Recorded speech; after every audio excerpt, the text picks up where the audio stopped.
Ok, el segundo principio es identificar las unidades literarias, ya que vemos la necesidad de saber lo que el autor dijo, su contexto, unidades literarias. Cada libro de la Biblia es un documento unificado, subrayen eso, es un documento unificado. ¿Qué es lo que implica? ¿Qué es lo opuesto a ser un documento unificado? Dividido o no unificado, ¿verdad? O sea, es un documento que anda por todos lados y llega un momento en el cual, cuando no hay unidad, eventualmente hay contradicción. Entonces, parte de la unidad de la Biblia, lo hermoso de la palabra de Dios es que es un libro que no se contradice a nivel de libro, a nivel de un libro específico o los libros en su totalidad. Por lo tanto, dice, los que interpretan la Biblia, escuchen esto, no tienen derecho a aislar o de aislar un aspecto de la verdad a costa de excluir a otros. ¿Qué está diciendo?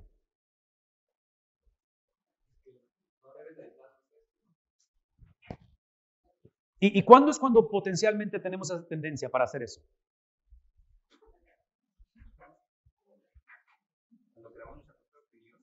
Una propia opinión. O buscamos un texto que afirme nuestra propia opinión. ¿Sí me explico? E inclusive por eso, muchachos, dejen regresar a la iglesia. Es por eso que mi sugerencia, ya sea que vayan a una iglesia donde ya está establecida o están empezando y hay un pastor, o inicien una iglesia, aun si la inician desde cero y van a empezar obra nueva, mi sugerencia, esta es mi sugerencia desde ahorita. Y otra vez, aquí tenemos que hacer un esfuerzo para ¿cómo se dice esto? Un esfuerzo para desintoxicar nuestra subcultura cristiana, o en este caso eclesiológica. Mi sugerencia es que seamos parte de iglesias donde haya multiplicidad de pastores o de líderes. Y no tienen que ser pagados, porque típicamente pensamos en el ministerio vocacional como alguien pagado. ¿Por qué? Esta es la razón, ese es mi punto que estoy diciendo. Porque estamos leyendo aquí acerca de la importancia de no aislar un aspecto de la verdad a costa de otros pasajes o de excluir a otros. Y menciono esto porque típicamente como pastores, como somos parte de un sistema o somos parte de un legado o una herencia eclesiológica y teológica, que es el catolicismo, todos venimos de ahí, ¿verdad? Todos venimos de ahí.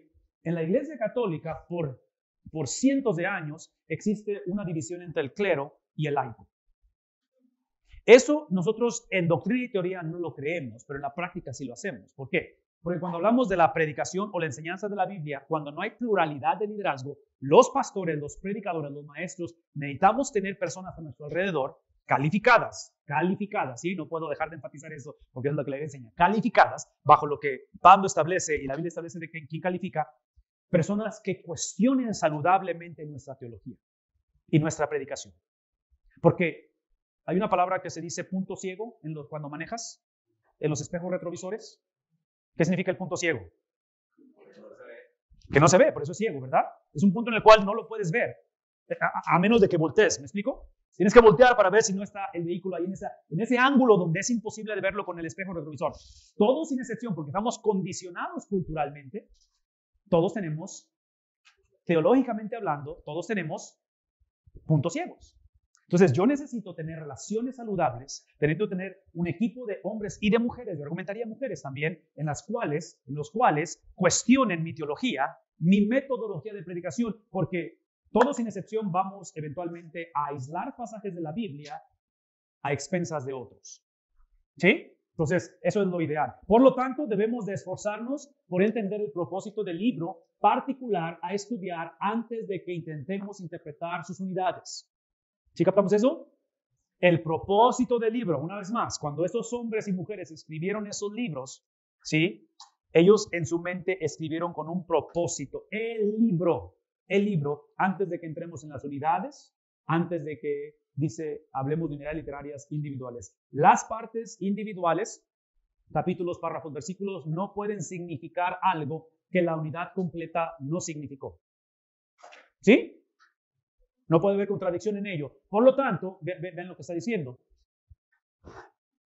La interpretación debe de ir de un modo deductivo del todo a un modo inductivo de las partes.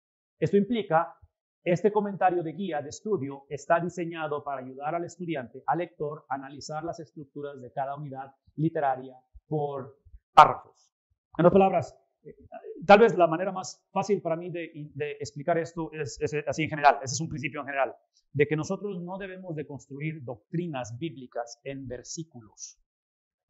Doctrinas bíblicas siempre son en párrafos. ¿Por qué?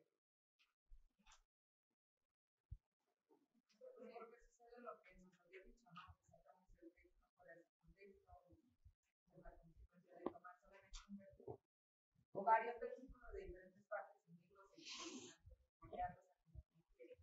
No lo pongan esto en Facebook, pero yo argumentaría que los versículos no están inspirados. Están inspirados los párrafos.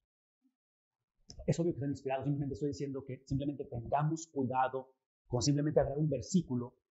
Porque los autores no escribieron en versículos, ¿verdad? Para empezar. Entonces, no estoy en contra de versículos, simplemente que otra vez, una vez más, los sistemas, cualquiera que sea el sistema, los sistemas existen para servir a la persona o a la iglesia. ¿Sí me explico? No a la inversa. Entonces, versículos, capítulos, todo eso, qué bueno que existen. La canonización de la Biblia existe, pero existe para servir ¿a qué? A la autoridad divina, al mensaje de Dios, ¿me explico? No a la inversa. Entonces, cuando hablamos de esta cuestión de cuidar, de no estar separando cosas, nada más así. El interpretar a nivel de párrafo y no a nivel de oración, cláusula, frase o palabra o versículo es la clave para seguir el significado intencionado o original del autor. ¿Sí? No es más. O sea, la interpretación de la Biblia es por párrafo. Los párrafos están basados en un tema unificado. Hay una unidad en lo que se está diciendo, frecuentemente llamado el enunciado o declaración temática. Así se le llama eso, que son las frases técnicas de esto. Cada palabra, frase, cláusula y enunciado en el párrafo, no es más. Cada palabra, cada versículo, cada frase, cada cláusula en el párrafo se relaciona de alguna manera a este tema unificado. Ellos lo limitan, expanden, lo explican y lo cuestionan. Una verdadera clave para la correcta interpretación es ¿qué cosa? Es simplemente continuar la línea con la cual escribió. El ejemplo claro es cuando reciben textos de alguien que ustedes son cercanos, ya sea de mamá, papá, hermano, esposa, hijo. ¿Sí? Cuando un hijo te manda un texto, cuando una persona que conoces cercana te manda un texto, es obvio que el texto lo contextualizas en el carácter del individuo. Y puedes leer entre líneas porque la conoces a la persona. Si es introvertida, extrovertida, si está enojada contigo. ¿Me explico? Entonces, traduzcan eso en la contextualización de versículos. El autor tiene una personalidad. El autor tiene una manera de pensar, tiene una idiosincrasia, tiene sus limitaciones culturales. Entonces, cuando yo leo, tal vez el autor de más influencia en la Biblia, Pablo, cuando yo leo a Pablo, y leo un versículo de Pablo, tengo que contextualizar, no solamente con el párrafo donde está ese versículo, pero tengo que contextualizar ese párrafo ahora, y como dije ayer, tal vez recordar que si este párrafo está en los últimos capítulos del libro, es probablemente un capítulo en el cual está hablando de la aplicación de la doctrina. Realmente es doctrina. ¿Sí? Romanos capítulo 12, versículo 1. Así que, por las misericordias de Dios, que presentéis vuestros cuerpos en sacrificio vivo, santo, agradable a Dios, que es vuestro culto. Versículo 2. No os conforméis a este siglo, sino transformaos a través de la renovación. Sí, todo eso, el capítulo 12 es lo que divide el libro de Romanos. 1 al 11 es doctrina, 12 adelante es aplicación práctica, eso es lo que significa. Entonces, no sé que esos versículos que son famosos y conocidos están en la parte práctica, la aplicación, es obvio que eso va a influenciar cómo lo predico, cómo lo enseño. ¿Por qué está diciendo Pablo que después de 11 capítulos, que es un montón de información, es un montón de doctrina, por qué está concluyendo Pablo y llegando a un resumen de decir, ustedes, Roma, esto es lo que significa todo lo que les acabo de decir. Si ustedes no hacen esto que estoy diciendo ahorita, fue en vano todo lo demás. Es lo que está diciendo. Es en vano, porque en la Biblia no hay separación entre el significado y la aplicación del significado.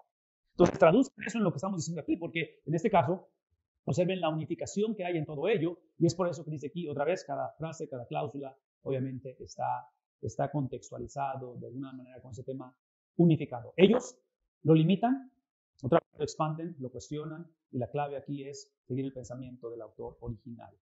Este comentario de guía, otra vez, habla acerca de cómo le va a ayudar al estudiante a hacer todo ello, y termina diciendo esto: estas traducciones han sido seleccionadas porque ellas emplean diversas teorías de traducción.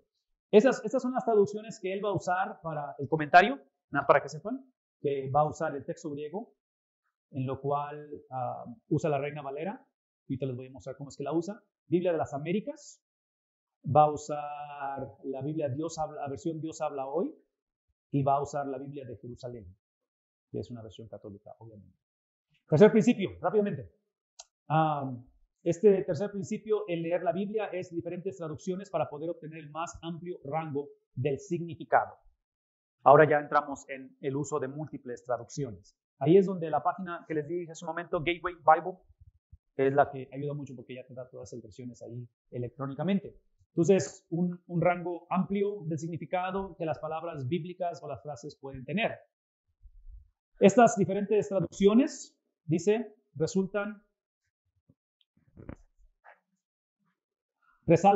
estas opciones y ayudan a identificar y a explicar las variaciones de los manuscritos griegos. Estas no afectan la doctrina, pero sí nos ayudan a regresar al texto original escrito por el autor antiguo inspirado. En este comentario, dice él, se ofrece una manera rápida para el estudiante de verificar sus interpretaciones. Este comentario no tiene el propósito de ser definitivo o de tener la última palabra, sino más bien de ser informativo y de invitar a ¿qué cosa? A pensar. Entonces, Dr. Bob no tiene problema con que haya desacuerdo. No hay problema con que haya desacuerdo. Simplemente lo que él te va a decir y lo que el comentario te va a decir, número uno, cuando me escuches hablar de esto, no simplemente muerdas el anzuelo, cuestióname. En otras palabras, necesito que tú, como la audiencia, como el intérprete, tú necesitas saber de dónde yo saqué la información. Entonces, tú necesitas hacer tu propia investigación. Aviéntate tu round con la Biblia. Cede tu espíritu al Señor. Aprende a obedecer. Desarrolla esa hambre por conocer a Cristo.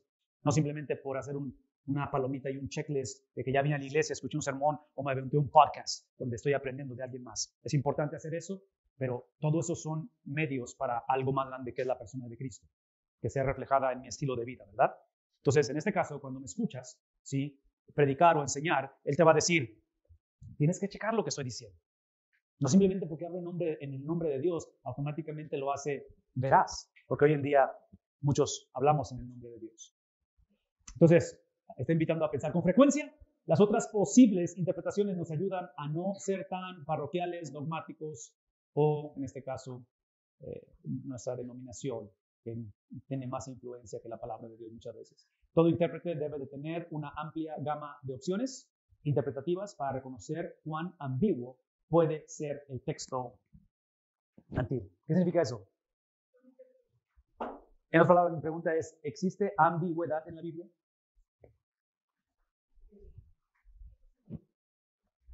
¿Qué es lo opuesto a la ambigüedad? ¿Qué es ambigüedad? Claridad. O en este caso, falta de claridad. Obscuridad. Cuando hay... Sí, o sea, la ambigüedad es cuando está la cosa así cuando hay mucha neblina y no está claro el asunto. Entonces, lo opuesto a ambigüedad es obvio, es claro, es entendible. Se asume que eso es lo que quiso decir, porque sabemos que así es sabemos que aquí en Oaxaca todos comen chapulines.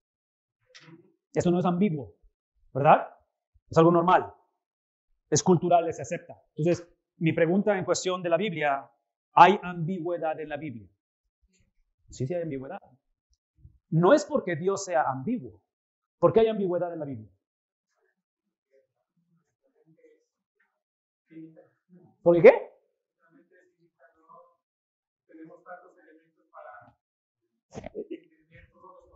Es cierto eso, pero la pregunta está basada en la Biblia, no en nosotros. ¿Por qué hay ambigüedad en la Biblia?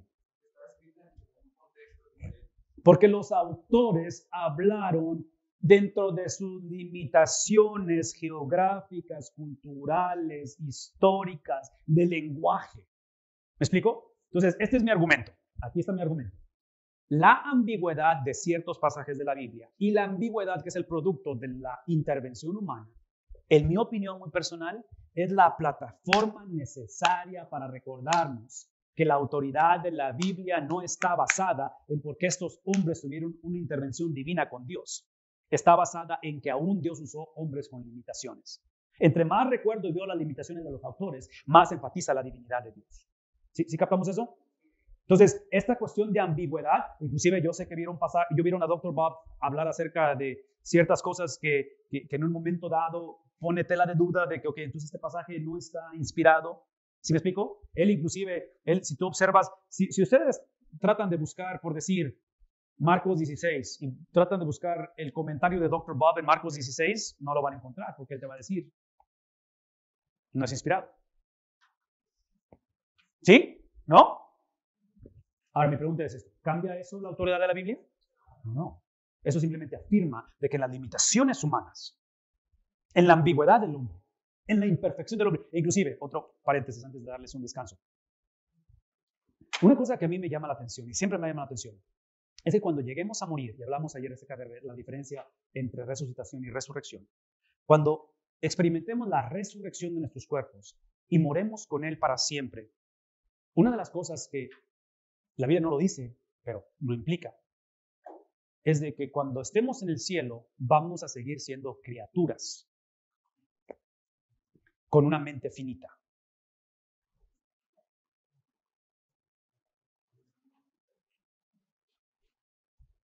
Es un cuerpo glorificado, pero vamos a seguir siendo criaturas. ¿Por qué digo eso? Simplemente porque el morar con Él para la eternidad es requerido la eternidad porque es lo que se lleva para conocer la mente de Dios. Como Él es un ser infinito, Él es un ser supremo, Él es un ser incomprensible. Dentro de nuestras limitaciones como seres finitos aún en el cielo, no vamos a tener esta habilidad de simplemente ser, no sé, otra vez en mi mente pienso en los Avengers, o sea, pienso en seres, ¿sí me explico? Dotados, superdotados. Simplemente estoy pensando en la experiencia de que vivir con Él para siempre va a recordarnos de nuestras limitaciones. ¿Sí? Entonces, es algo que me hace pensar en esto, de que la ambigüedad es simplemente el vehículo, la plataforma para recordarnos que Él usa nuestras imperfecciones. Que muchachos, si somos honestos, esa es precisamente la base de nuestra salvación. De que nuestra salvación no está basada en la modificación de nuestra conducta. De que somos salvos aún por nuestra conducta. ¿Sí?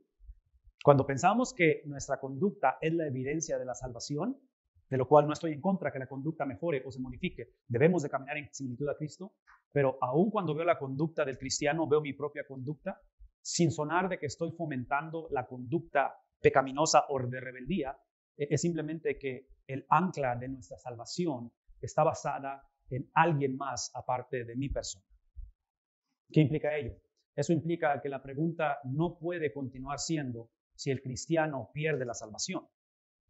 La pregunta tiene que ser si Cristo puede perder uno de los suyos.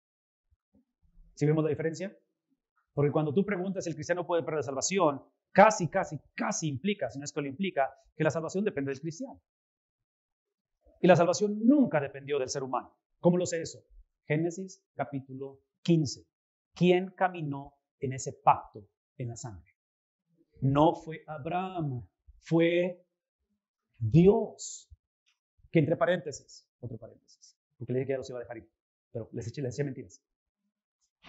El aspecto de la circuncisión, muchachos, una vez más, el aspecto de la circuncisión es parte de ese pacto. Una es separación, apartado para mí, pero la otra es que esa circuncisión, que es el corte de la piel, es que si tú, Dios diciendo, si tú no cumples con lo acordado, si tú violas mi pacto, así también te voy a desechar. Entonces, la circuncisión, que es la salvación, en ese aspecto, si piensan en esa imagen, es la cuestión de que estoy siendo separado para con Dios, pero eso no significa que es una póliza de seguro de que no importa cómo viva, como quiera voy al cielo. ¿Me explico? Es de que no existe tal cosa como amor incondicional. No existe el amor incondicional. Y yo espero que este mensaje lo escuchemos como padres, como hijos, como novios, como futuros esposos. Porque trágicamente y convenencieramente, amor incondicional típicamente lo traducimos como relación incondicional. ¿Han escuchado del Me Too Movement? Hashtag Me Too Movement. ¿Saben de qué estoy hablando? En Estados Unidos es un movimiento muy fuerte que se llama así, Me, la palabra M-E, Too, que es T-O-O, que es también Me Too Movement, movimiento. Entonces, Me Too, yo también. Y está basado en que hace algunos años surgió por la cuestión del abuso, especialmente con la mujer. Abuso, que es una realidad, ¿verdad? Mucho el abuso que hay. Entonces, es un despertar donde no debe de haber abuso y proteger a la mujer y que haya igualdad en trabajo, en oportunidades, bla, bla, bla. Pero sobre todo en la cuestión del abuso físico, emocional, sexual y todo eso. De lo cual es necesario. Y no hay otra persona que va a abogar más por la mujer o por los indefensos, los destituidos, el huérfano, que Cristo. ¿Están de acuerdo conmigo en eso? Entonces es un principio cristiano. Pero escuchen esto, porque aquí es donde voy con esto. y voy a ser un poquito prejuicioso, voy a hablar de las damas. Y cuando digo damas, recuerden que estoy casado con una de ellas y que tengo 2 hijas. ¿Okay? Entonces, obviamente hablo desde la perspectiva como esposo y como padre. Y soy hijo de una, porque tengo una mamá. Pero cuando hablamos de esos principios, en la cuestión de amor incondicional, traducido como relación incondicional, yo argumentaría sin sonar, ¿cómo puede ser esto? Sin sonar de que estoy minimizando el dolor de aquellos que han sido abusados. Y estoy consciente de que la mujer ha sido más abusada que el hombre. ¿Ok? Estoy consciente de ello. Es de que el gran porcentaje del abuso típicamente ha sucedido porque alguien lo permite. En el nombre de amor incondicional. Es que lo amo incondicionalmente y por eso es que lo dejo que haga lo que quiera. Traduzcan eso en la relación con Dios. ¿Nos ama Dios incondicionalmente? No. ¿Cómo lo sé? Porque la salvación tiene un precio. ¿Qué es el precio de la salvación? Que si confesares con tu boca. ¿Cuál es el precio de la salvación? Tienes que creer. Si no, sería universalismo, ¿no es cierto? ¿Qué es el universalismo? Todos vamos a ir al cielo. No hay Dios malo. Inclusive, traduzcan esto en la cuestión de la doctrina de la elección o la predestinación. La doctrina de la elección y predestinación, su preámbulo es entender de que Dios, si Él nos diera justicia, si Él nos diera lo que merecemos, todos vamos ¿a dónde? Al infierno. Entonces, personas que batallan con la doctrina de predestinación o de elección, que lo traducen como VIP, ¿sí? VIP, ¿todos? Son personas que están asumiendo, eso es lo que asumen, eso es lo que dicen sin decir. Están diciendo, Dios me debe gracia y misericordia, por lo tanto yo debo de ir ¿a dónde? Al cielo automáticamente. Eso es universalismo. Porque nadie merece ir al cielo. Todos merecemos ¿qué? Y si todos vamos al infierno, si toda la humanidad en la historia del ser humano, todos fuéramos al infierno, ¿eso es justicia o injusticia de Dios? En otras palabras, ¿Dios ha sido o puede ser el injusto? No, porque dejaría de ser Dios. ¿No? Sí. Entonces, es por eso que Dios, porque no puede ser injusto, porque Él es justo, Él tiene que condicionar su amor. Y la condición del amor de Dios es que todo aquel que confiese que Cristo es el Señor será. Entonces mi pregunta es, ¿existe amor incondicional? No existe amor incondicional. Todo tiene una condición. Y una vez más, en Génesis capítulo 15, el amor de Dios hace que se condiciona Él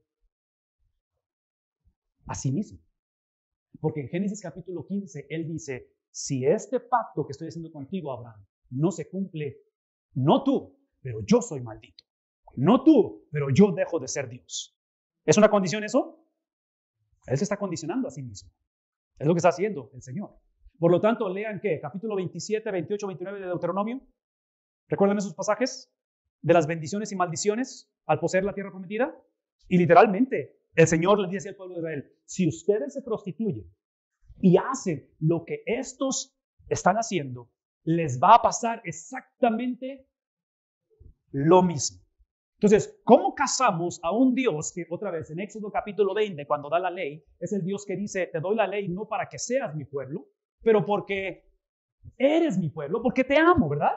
Te amo. Entonces, como padre, tengo 3 hijos y en mi casa hay reglas, en mi casa hay consecuencias si se violan las reglas, pero no hay reglas para que ellos sean mis hijos. Pero porque son mis hijos, tiene que haber reglas. Traduzcan eso en la relación y si son solteros, esto tienen que escucharlo. Si son solteros y están ahorita siendo novios y no están viviendo bajo parámetros en su relación de noviazgo, no se casen. No se casen hasta que aprendan esos principios porque les va a costar, no, déjenme retomar esa palabra. Le va a costar al pastor de ustedes un montón de consejería innecesaria. Yo como pastor no estoy en contra de la consejería. La única cosa es que yo quiero tener consejería con gente que no conoce a Cristo porque ellos no saben esos principios. Pero los cristianos, yo digo, no, o sea, ¿cómo es posible? Ustedes merecen que los pongan en una jaula y los aíslen allá los pongan en una isla donde ahí se maten porque hacen cosas que son inconcebibles desde la perspectiva cristiana en nombre de que Dios ama incondicionalmente. ¿Quién soy yo para juzgarlo? Dios lo ha perdonado. ¿Quién soy yo? No. Eso no es el evangelio. ¿Me explico? El evangelio nos enseña que no hay tal cosa como amor incondicional, de que lo que necesitamos es literalmente parámetros y limitaciones, no para controlarnos, pero para protegernos. ¿De quién? de nosotros mismos. Entonces, si la relación de noviazgo es tóxica, ese es el mandato y la voz de Dios diciendo, no se casen. Porque toda relación de noviazgo que requiere consejería matrimonial va por mal camino. Una vez más, no estoy en contra de la consejería matrimonial, pero si la necesitas cuando eres novio, es así como que, espérame tantito, compadre, espérame tantito, ¿cómo va el asunto por ahí? Es obvio, está otra vez ahí, como en el libro de Daniel, donde está la escritura en la pared diciendo, esto va por mal camino, va a ser una miseria el resto de tus años en el nombre de que son cristianos. Ahora, esto yo le doy mucho más margen a que cometan este tipo de errores personas no cristianas, porque entonces no tienen un punto de referencia, no tienen una perspectiva, en este caso, cristocéntrica. Pero toda persona que confiesa ser cristiano, es imposible que sigamos perpetuando estos patrones destructivos de la vida. ¿Sí? El otro lado de la moneda que tengo que decirles, porque tiene que ser justa esta conversación, es que tampoco se me esperen hasta que tienen 42 años para casarse, ¿ok? Porque nunca encontraron a la persona ideal, ¿ok? No existen esas personas ideales. No existen, ¿ok? Entonces, es una combinación de ambas, de que tampoco se esperen, porque es obvio que no estoy diciendo que la experiencia suprema de la vida es el matrimonio. No lo es. La experiencia suprema es similitud a Cristo. Pero si tú de antemano sabes que no estás diseñado para estar solo el resto de la vida, ¿qué dice Pablo? No te quemes. ¿Qué dice Pablo? ¿Me explico? ¿Por qué? Porque esta cuestión de esperarse en el matrimonio, lo cual, no es más, yo tengo una de 20, tengo una casa de 21, cumple 21 ahora el 30 de mayo, tengo una de 19 y tengo uno de 16. El esperarse a casarse, sabiendo que no fueron diseñados para estar solos, ¿ok? Si de antemano lo sabes, porque es un don, es una habilidad que muy poquita gente la tiene, yo no la tengo, ni la tuve. Yo sabía a temprana edad que yo no nací para estar solo. Entonces, el esperarse en el nombre de lo que sea, no sé si el nombre de que hasta que tenga una profesión, hasta que tenga dinero, hasta que acabe la escuela, hasta que bla, bla, bla, bla, bla, es a expensas de promiscuidad. Que una vez más, esto egoístamente como pastor lo digo, el 80% de la consejería que yo he hecho como pastor en los últimos 28 años que he pastoreado es lidiar con el efecto de dominó en matrimonios casados de lo que vivieron en su vida de solteros. Porque obviamente lo traen al matrimonio, ¿no es cierto? O sea, toda su disfuncionalidad sexual, emocional y todos sus dramas y telenovelas se las traen al matrimonio y simplemente el matrimonio lo que hace es una lupa. Él lo hace grandototote. Y ahora a mí me va a costar un montón de tiempo que yo necesito invertir en otras cosas y luego voy a estar lidiando con lo obvio. Con lo obvio, ¿sí me explico? Era obvio cuando eran novios. Era obvio que estaban teniendo relación sexual. Relaciones sexuales como novios. Todo lo que estaban haciendo, estaban practicando para ser infieles mutuamente en su matrimonio. Es lo que estaban haciendo. Era en inglés la palabra rehearsal. Estaban además en una práctica. Si estaban ahí. Entonces, damas, si están teniendo relaciones sexuales con su novio, no se quejen cuando el chavo se encuentra con una chava que es la mitad de tu edad, ya de casados, y se ve mucho más atractiva porque tú ya tuviste 3 hijos y tu cuerpo ya cambió. ¿Me explico? O sea, son cosas que en un momento los filtramos a través de estas subculturas cristianas que el amor incondicional, que simplemente perdónalo y simplemente, inclusive en esta cuestión del perdón, yo siempre he dicho que el perdón no es un sinónimo de la confianza. Perdonar es un mandato divino. Jesús dice en el Padre Nuestro, perdona nuestras ofensas como nosotros perdonamos a los que nos ofenden, que es el principio. Si lo leen en reversa, es que si no perdonamos, Dios no nos perdona. ¿Me explico? Entonces, el perdón es un mandato, no tenemos opción perdonar, pero perdonar no significa que tengo que confiar. Entonces, perdonarte no tengo problema, te perdono, pero no implica que eres la clásica borrón y cuenta nueva.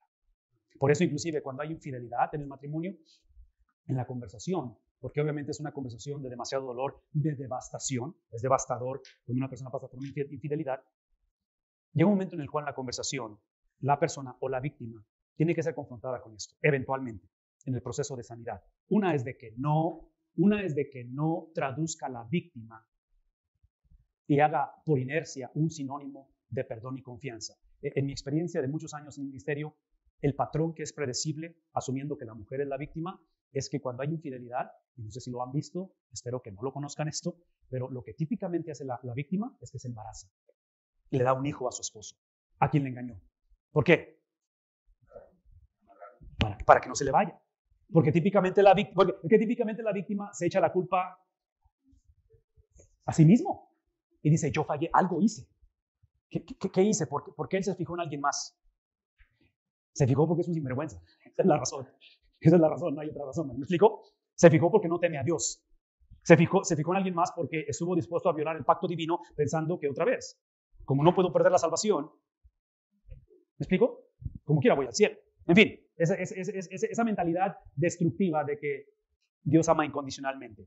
No es lo que es. Entonces veo ese patrón donde típicamente se embarazan, de lo cual es obvio que no estoy asumiendo que los hijos, Rick Warren dice él que no existen hijos que son accidentes, existen padres que pueden cometer accidentes, pero el hijo nunca es un accidente. ¿Me explico? O sea, son creados por el plan perfecto de Dios. Pero a lo que voy con esto es de que cuando la persona está pasando por este valle de sombra y de muerte, en este caso una infidelidad, es el tipo de persona que tenemos que ayudarla a que no traduzca una vez más perdón con confianza. Y la otra es de que eventualmente en el proceso de sanidad la víctima va a tener que tomar una decisión donde o decides perdonar y eventualmente restaurarte o simplemente es mejor que simplemente se acabe esta relación. ¿Por qué? Porque el otro lado de la moneda es cuando pasan 5, 7, 8, 10, 11 años, la persona que hizo el mal ha luchado por restaurar esta relación, pero por más que trata, nunca se ve cambio en la situación y se convierte en un infierno el resto de la vida. Porque siempre hay dudas, siempre, ¿sí me explico? Siempre está esa situación ahí difícil en él. Ahora, esto lo estoy obviamente contextualizando. Si estamos hablando de líderes de iglesia, hablé hace rato acerca de las cualidades y calificaciones de un líder. Una vez más, pastores, futuros pastores, ustedes que van a servir este verano con pastores, háganle la pregunta así abiertamente al pastor. ¿Cuál es el sistema en la constitución de la iglesia? Porque es el documento oficial, ¿me explico? En cómo ustedes ejercen la disciplina en la iglesia. ¿Por qué? Porque eso que acabo de decir es cuestión de tiempo, ¿no es cierto? Es un error, es una tontería pensar, o necedad, de que pensamos que nunca nos va a pasar a nosotros o no nos va a pasar en la iglesia. La pregunta no es si va a pasar, va a suceder. La pregunta es cómo es que la iglesia está estructurada, cómo es que la iglesia ejerce el mandato divino, en este caso de disciplina, cuando eso sucede. A nivel pastoral, a nivel diaconado, a nivel miembros. ¿Cómo lidiamos con esto? O tal vez el no tener un sistema es tener un sistema, simplemente que no es bíblico, es nada más de paniquear. Y todos se arma y se divide la iglesia por lo que pasó. ¿Lo han visto anteriormente? Es típico de eso, ¿no es cierto? Pero no se divide la iglesia por lo que pasó. Se dividió la iglesia porque no había un sistema bíblico, cristocéntrico, de lidiar con el problema antes de que sucediera. Entonces, esas son las cosas que yo les recomendaría. Hablen con sus pastores, con sus líderes y así, sin pedir disculpas, pregunten. Lo van a poner nervioso al pastor y van a decir, ¿me sabes algo? Sí, pero pregúntenle así abiertamente. ¿Cómo es que la iglesia, no con la inmoralidad en general, cómo la iglesia lidia, cómo procesamos disciplina en la iglesia? ¿Cuál es la doctrina de la disciplina en la iglesia? Porque es cuestión de tiempo, lo vamos a necesitar, ¿no es cierto?